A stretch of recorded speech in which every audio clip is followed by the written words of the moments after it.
चाचा चौधरी और अगोटा का आतंक। अंतरिक्ष से एक यान पृथ्वी की ओर आ रहा है। इस ग्रह पर उतरता हूँ और वह पृथ्वी पर उतर जाता है। इस ग्रह पर काफी हरियाली है, भूख लगी है। मेरे खेत से तरबूज चुराते हो, मैं तुम्हारी हड्डियां तोड़ दूंगा। यह सुनकर अगोटा गुस्से में आ जाता है। अगोटा से गुस्ताखी।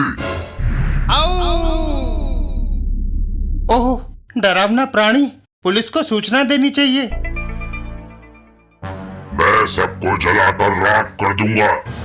अगोटा गुस्से में पागल होकर इमारतों में आग लगाने लगता है। अगोटा गुस्से में दूसरी इमारतें भी जला देता है।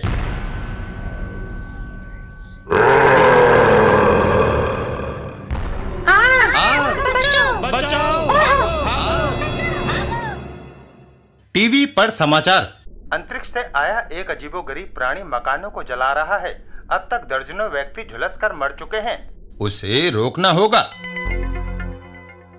साबू, जल्दी से फायर प्रूफ कपड़े पहनो। डग डग, तेज चलो। जितनी देर होगी उतना ज्यादा नुकसान होगा।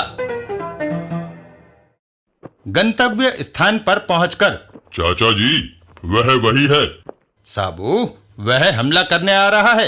अगोटा साबू पर हमला कर देता है। साबू, उसके सींगों का रुख बदल दो। साबू उसके सींग नीचे की तरफ मोड़ देता है। मैं सींग नीचे मोड़ने में कामयाब हुआ और अगोटा अपनी ही आग में जल उठता है। मैं जल गया। परिणाम स्वरूप, चाचा जी, वह अपनी ही आग में जलकर राख हो गया।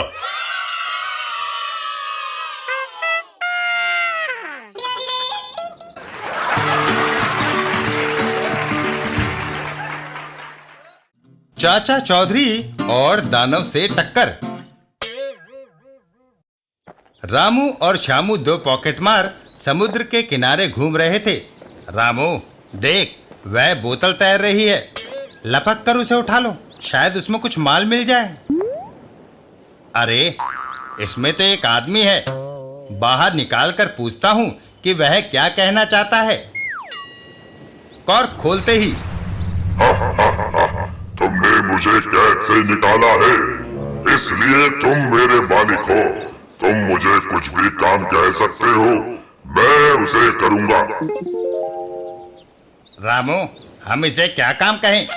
बेवकूफ, चाचा चौधरी हम पॉकेट मारो और उठाई गिरोह का दुश्मन है और उसकी असली ताकत है साबू। क्यों ना हम इसे कहें कि ये साबू को खत्म कर दे। कौन? साबू?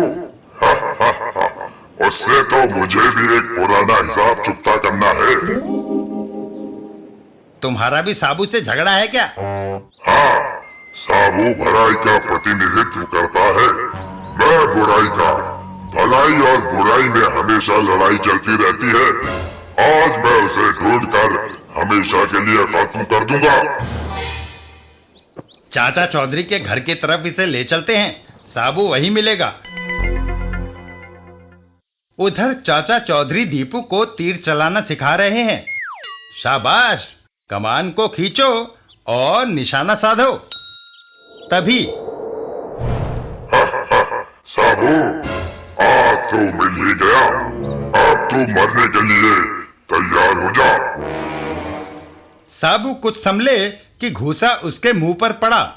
ओह! साबू तुरंत पैतरा बदलता है और विरोधी को जकड़ लेता है।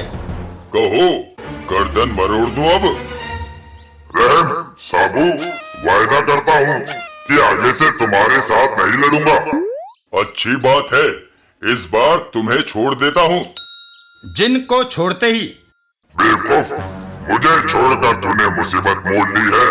अब मैं अपनी दैवी शक्ति से तुझे खत्म कर दूंगा। उसके ताबीज में से किरणें निकलकर साबू से टकराती हैं। ओह! दैवी शक्ति के प्रभाव से साबू के सारे शरीर में भीषण पीड़ा होने लगती है। चाचा चौधरी, दैवी शक्ति का उद्गम उसके गले में लटका तावीज है। दीपू, जरा तीर कमान देना। चाचा चौधरी निशाना लगाते हैं और निशाना अचूक लगता है।